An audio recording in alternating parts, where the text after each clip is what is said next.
In my family, the word no did not exist, not as something a child could say. No was reserved for adults, for parents, for teachers, for anyone with authority. For me, it was simply not available. I learned very early that the way to be loved was to agree, to comply, to make the discomfort of others disappear before it fully arrived. I became very good at this, dangerously good.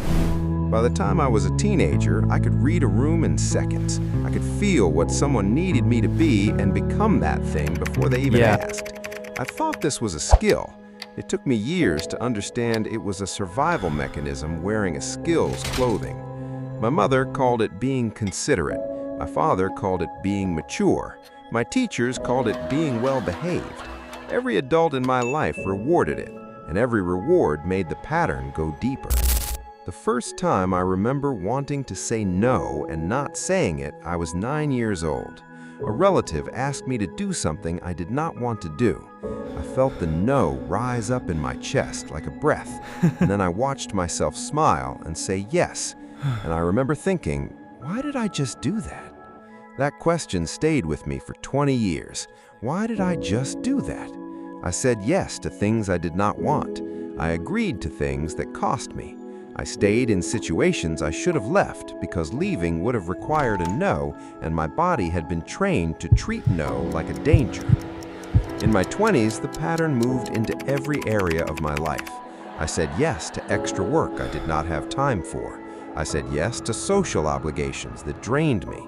I said yes to a relationship that was wrong for me because ending it would have meant disappointing someone. I was exhausted all the time, and I did not understand why. I was doing everything everyone needed. I was being everything everyone expected. I should have felt full. Instead, I felt like a container that was constantly being poured from and never once refilled. The breaking point came at 27. I had agreed to something large, a commitment I did not want to make, to a person who had never once considered whether I wanted it. And on the night before I was supposed to follow through, I sat on my bathroom floor and I could not move. Not dramatically, I just sat down and could not get up, not for a long time. And sitting there, I heard something I had been drowning out for years, my own voice. Underneath all the yeses, underneath all the compliance, a voice saying, "This is not your life. This is everyone else's life running through your body."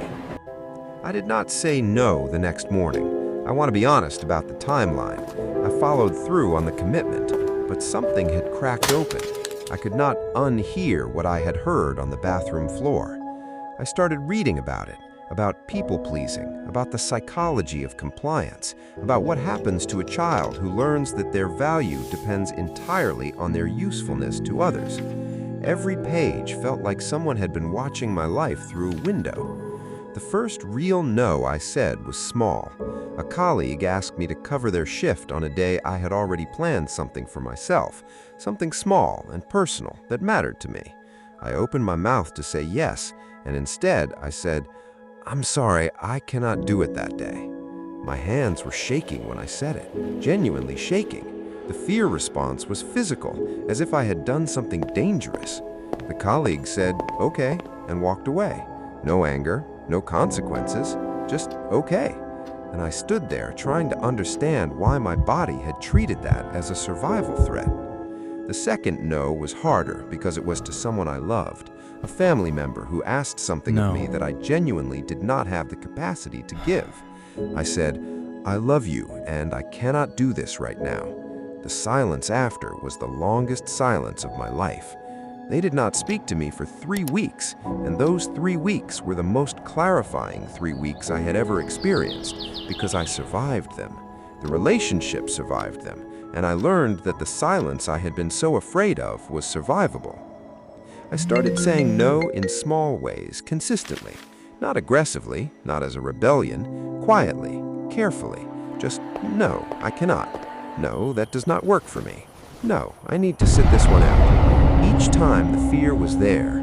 Each time it was slightly smaller than the time before. Something unexpected happened. The people who truly loved me adjusted. They respected the boundary. They did not leave. They stayed, and they treated me differently. with a kind of consideration they had never offered the version of me that said yes to everything. The yes had been training people to expect more of me than was fair. The people who did not adjust, the ones who responded to my no with anger or withdrawal or manipulation, those responses were the most useful information I had ever received about those relationships. A person who only wants you when you are fully compliant does not actually want you. I had a conversation with my mother.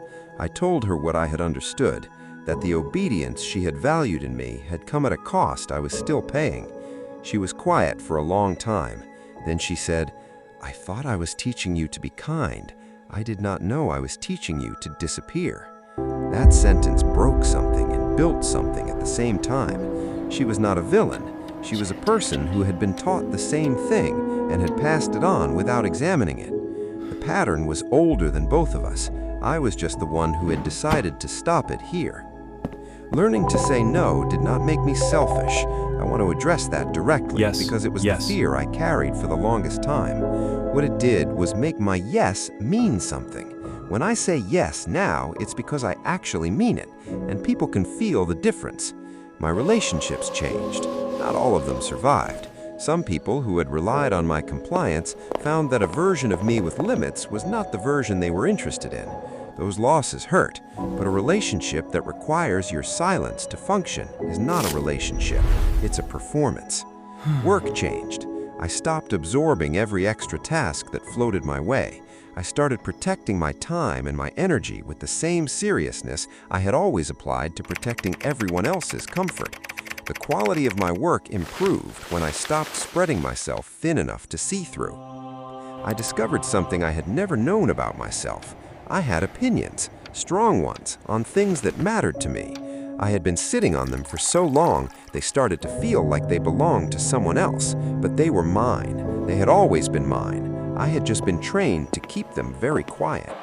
The version of me that says no is a better friend than the version that always said yes, because now when I show up, I'm actually there. I'm not running on empty. I'm not resentful underneath a smile. I'm present because I chose to be here. Chosen presence is the only kind worth having. I think about that 9-year-old watching herself say yes when she meant no.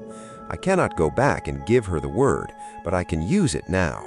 Every time I use it, I'm using it for her too. For every moment she swallowed something that deserved to be said. The people who raised me were not wrong to teach me consideration. Consideration is a genuine value. What they did not also teach me was that I was worth considering too, that my needs, my limits, my truth were not less important than everyone else's just because I was the child in the room.